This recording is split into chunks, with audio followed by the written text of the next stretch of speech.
आपके text book का भी क्वेश्चन है, इसको लोग हीरोइंस फार्मूला से करवाते हैं, हीरोइंस फार्मूला से करने की जरूरत नहीं है।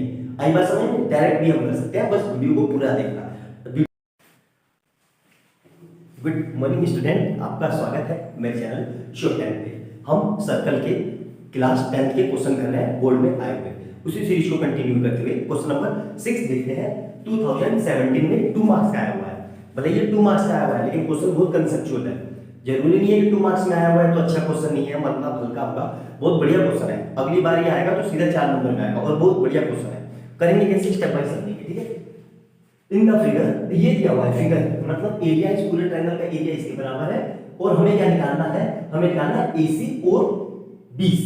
AC की लेंथ निकालनी है और BC की लेंथ निकालनी है। अब देखो ध्यान से, ये AB 6 सेंटीमीटर है तो AQ भी 6 सेंटीमीटर हो जाएगा। क्यों हो जाएगा? कि एक्सटर्नल पॉइंट से जो हम टेंजेंट खींचते हैं वो बराबर होते हैं। सेम इसी तरीके से BP अगर 8 सेंटीमीटर है तो BR भी 8 सेंटीमीटर हो जाएगा। क्यों? एक्सटर्नल पॉइंट से टेंजेंट खींचते हैं। अब हमें RC और QR नहीं पता, तो RC को मैंने x मान लिया और QR को मैंने भी x मान लिया। ये भी दोनों सेम होंगे। क्यों? एक्सटर्नल C पॉइंट से ये टेंजेंट और C पॉइंट से Q भी टेंजेंट, तो टेंजेंट एक्सटर्नल पॉइंट से जो खींचते हैं वो बराबर होते हैं। ये कांसेप्ट आपको पता होगा, ठीक है। अब ध्यान से देखना, इसको लोग हीरोइंस फार्मूला से करते हैं, हम लोग हीरोइंस फार्मूला से इसको नहीं करेंगे क्योंकि उसकी जरूरत ही नहीं है। हम देखो कैसे करेंगे, आप ध्यान से देखना। ये ट्रायंगल देखो, ये वाला, ये ट्रायंगल POA और ट्रायंगल AQ, ये दो ट्रायंगल दिखे आपको। ये दोनों ट्रायंगल को मैं कॉन्ग्रुएंट प्रूफ कर दूंगा और इसका जो एरिया होगा उसी को डबल करेंगे, वो दोनों का एरिया आएगा पूरे का। मतलब इस दो ट्रायंगल मिलके ये पूरा एक ट्रायंगल बना रहे हैं। कौन सा? APQ, ठीक है। यहां तक क्लियर है सर? कॉन्ग्रुएंट कैसे हो जाएगा? देखो ध्यान से, APO में और AQO में, PO equal to OQ radius हो गया, AO equal to AO common हो गया और AP इक्वल टू AQ, तो S से क्या हो गया? कॉन्ग्रुएंट हो गया। तो इसी तरीके से ये सारे ट्रायंगल, देखो ध्यान से मार्कर को देखना, ये वाला ट्रायंगल, अब ये वाला ट्रायंगल, ये वाला ट्रायंगल, ये वाला ट्रायंगल और ये वाला ट्रायंगल, ये वाला, ये भी क्या हो जाएंगे? ये भी कॉन्ग्रुएंट हो जाएंगे। इसी तरीके से ट्रायंगल QOC और ट्रायंगल ORC के भी कॉन्ग्रुएंट हो जाएंगे। तो ठीक है, हम करेंगे कैसे? हम इस पूरे छोटे छोटे ट्रायंगल का एरिया निकाल के एक बड़े ट्रायंगल के एरिया के बराबर कर देंगे तो हमारा आंसर आ जाएगा। देखो ध्यान से, तो मैं क्या लिख रहा हूं कि area of triangle ABC equal to, देखो 6 ट्रायंगल है तो कैसे लिख रहा हूं मैं?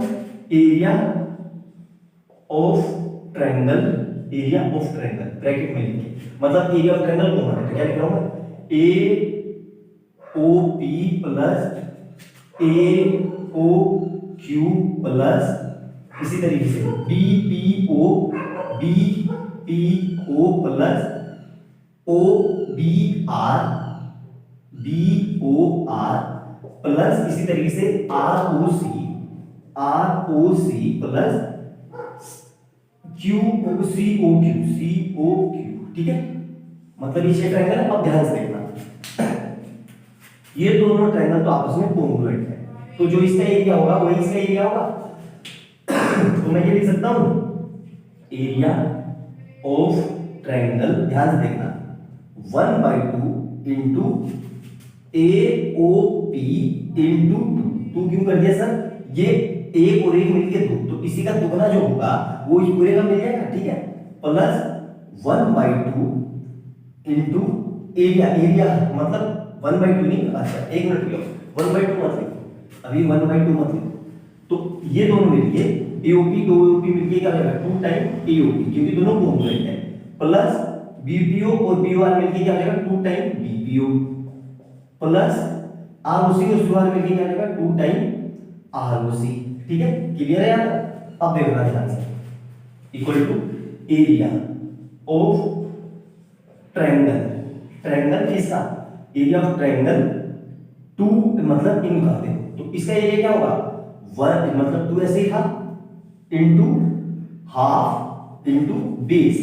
AOP में देखो बेस का जाएगा 6 और हाइट का जाएगी 4, तो मतलब 6 इंटू 4 प्लस, अब देखो 2 टाइम 1/2 किसका? हाफ बेस इंटू हाइट होता है, तो BPO में देखो B PO BPO, तो ये कितना हो जाएगा इंटू 8 इंटू 4 प्लस 1/2 इंटू 2 ये वाला है, मतलब एक ऐसे कर लो 2 इंटू 1/2 इंटू आप बेस इंटू हाइट। तो अब देखो कहा गया हमारा ROC, तो ये बेस है x हो गया और हाइट कितनी हो गई 4, तो इंटू 2 इन बेस हो गया 4 इंटू x। क्लियर है यार? अब देखना ध्यान से, बस इतना करके हमारा काम हो गया। आपको समझ में आ गया होगा कितना अच्छे से, है ना? कोई दिक्कत नहीं है। अब देखो ये इरेज कर रहा हूं, ठीक है, ऊपर वाला ये पूरा एरिया कितने के बराबर है दिया हुआ है 84 के, ठीक है। तो मैं यहां से क्या लिख रहा हूं 84 इक्वल टू, अब देखना ध्यान से, इससे ये कट गया, इससे ये कट गया और इससे ये कट गया, तो क्या बच रहा है यहां पे से 6 चौक 24 प्लस यहां से कितना आएगा 8 चौक 32 प्लस वहां से कितना आएगा 4x, ठीक है। तो ये कितना हो जाएगा 84 इक्वल टू 5 और 4 होते 6 प्लस 4x, तो यहां से कितना आ जाएगा 84 माइनस 56 इक्वल टू 4x, तो ये कितना आ जाएगा 28 इक्वल टू 4x, ठीक है।